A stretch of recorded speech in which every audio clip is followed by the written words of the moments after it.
नमस्कार।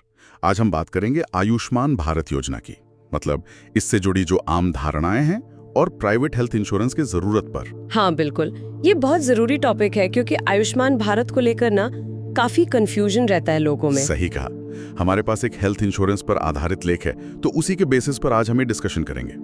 कोशिश यही है कि PMJAY और ABHA कार्ड का फर्क समझे। हाँ, और ये भी कि प्राइवेट बीमा क्यों जरूरी हो सकता है। तो शुरू करें। हाँ बिल्कुल। तो सबसे पहली और शायद सबसे बड़ी गलतफहमी जो है कि कार्ड बन गया मतलब 5 लाख रुपए मिल गए सीधे। हाँ, ये तो बहुत ही कॉमन है। देखिए, समझना ये है कि ये कोई कैश अमाउंट नहीं है, मतलब बैंक में पैसा नहीं आता। अच्छा। ये एक इंश्योरेंस कवर है, हेल्थ कवर। ओके। मतलब अगर आप बीमार होते हैं और पैनल वाले अस्पताल में जाते हैं तो सरकार सीधे अस्पताल को पे करती है, वो भी एक लिमिट तक, 5 लाख रुपए प्रति परिवार प्रति साल। तो सीधा पैसा नहीं बल्कि इलाज का कवर। बिल्कुल, इलाज का कवर। ठीक है, अब दूसरी गलतफहमी पर आते हैं कि ये स्कीम सबके लिए है। अमीर, गरीब, बिजनेस वाला, नौकरी वाला, कोई भी ले सकता है। ये भी पूरी तरह सही नहीं है। देखिए, PMJAY यानी प्रधानमंत्री जन आरोग्य योजना, इसका जो आधार था वो 2011 का एक सर्वे था, SECC डेटा। हाँ, वो सामाजिक आर्थिक जनगणना। एग्जैक्टली। तो उस सर्वे में जो गरीब और जरूरतमंद परिवार पहचाने गए थे, ये स्कीम मूल रूप से उनके लिए थी। तो मतलब जो उस लिस्ट में नहीं है वो नहीं ले सकता। शुरुआत में ऐसा ही था, लेकिन हाँ, 2024 से एक बड़ा बदलाव आया है। अब 70 साल से ऊपर के जो भी सीनियर सिटीजन्स हैं, हाँ, वो सब इसके लिए पात्र हैं, चाहे उनकी इनकम कुछ भी हो। अच्छा, ये जरूरी पॉइंट है। लेकिन इसका मतलब ये हुआ कि जो मिडिल क्लास है, व्यापारी हैं, दुकानदार, सैलरी वाले लोग, अगर वो 70 से कम है और 2011 वाली लिस्ट में नहीं थे तो वो पात्र नहीं है। भले ही किसी एजेंट ने या साइबर कैफे वाले ने कार्ड बना दिया हो, पात्रता नियम बहुत साफ है। तो सिर्फ कार्ड बन जाना काफी नहीं है, एलिजिबिलिटी होनी चाहिए। बिल्कुल, बिना एलिजिबिलिटी के कार्ड का कोई फायदा नहीं मिलेगा इलाज के समय। ठीक है, ये क्लियर हुआ। अब एक और बड़ा कंफ्यूजन है, PMJ गोल्डन कार्ड और ABHA कार्ड। लोग इन दोनों को मिक्स कर देते हैं। हाँ, और ये बहुत इंपॉर्टेंट है समझना कि ये दोनों बिल्कुल अलग चीजें हैं। PMJAY गोल्डन कार्ड जो है वो आपका बीमा का सबूत है, मतलब जिससे इलाज मिलेगा। हाँ, अगर आप एलिजिबल हैं तो ये कार्ड दिखाकर आप पैनल वाले अस्पतालों में, जैसा मैंने कहा, 5 लाख रुपए तक का कैशलेस इलाज ले सकते हैं हर साल।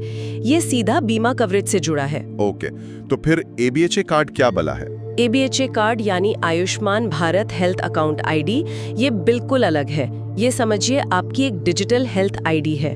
डिजिटल ID मतलब आपके जितने भी हेल्थ रिकॉर्ड्स हैं, डॉक्टर की पर्ची, लैब की रिपोर्ट, हॉस्पिटल के डिस्चार्ज समरी, ये सब डिजिटली एक जगह सेव हो सकें, सुरक्षित तरीके से। अच्छा, जैसे एक ऑनलाइन हेल्थ लॉकर। हाँ, कुछ वैसा ही समझ लीजिए।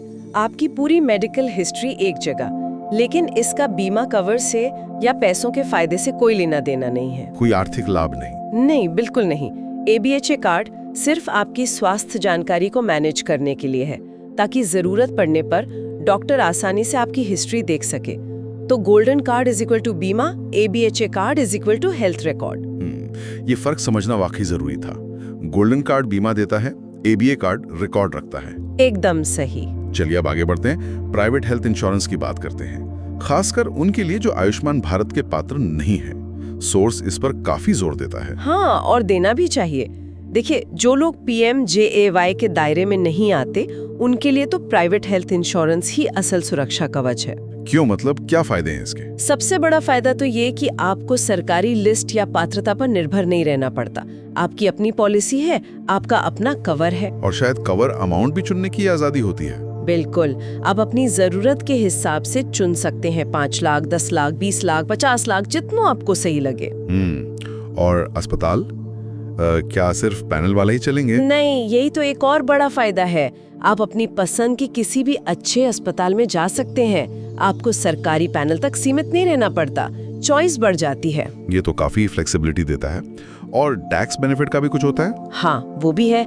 इनकम टैक्स एक्ट के सेक्शन 80D के तहत आप जो प्रीमियम भरते हैं उस पर टैक्स में छूट मिलती है, तो ये एक एक्स्ट्रा बेनिफिट है। तो मतलब आयुष्मान भारत जरूरतमंदों और 70+ वालों के लिए बहुत अच्छा है, लेकिन बाकी सबके लिए शायद प्राइवेट इंश्योरेंस ज्यादा भरोसेमंद है। हाँ, कह सकते हैं। आयुष्मान एक बहुत महत्वपूर्ण सेफ्टी नेट है गरीब परिवारों और बुजुर्गों के लिए, नो डाउट।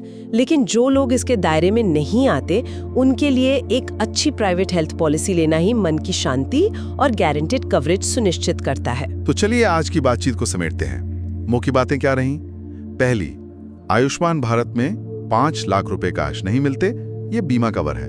दूसरी, ये मुख्यतः 2011 की लिस्ट वाले गरीब परिवारों और 70 साल से ऊपर के सभी बुजुर्गों के लिए है। हाँ, और तीसरी कि ABA कार्ड डिजिटल रिकॉर्ड और PMJAY गोल्डन कार्ड जो बीमा है, 2 अलग-अलग चीजें हैं। बिल्कुल। और हाँ, एक बात सोचने के लिए जरूर है, सरकारी योजनाएं अपनी जगह है, बहुत जरूरी हैं, पर क्या हमें अपनी हेल्थ सिक्योरिटी के लिए पूरी तरह सरकारी नियमों पर ही टिके रहना चाहिए?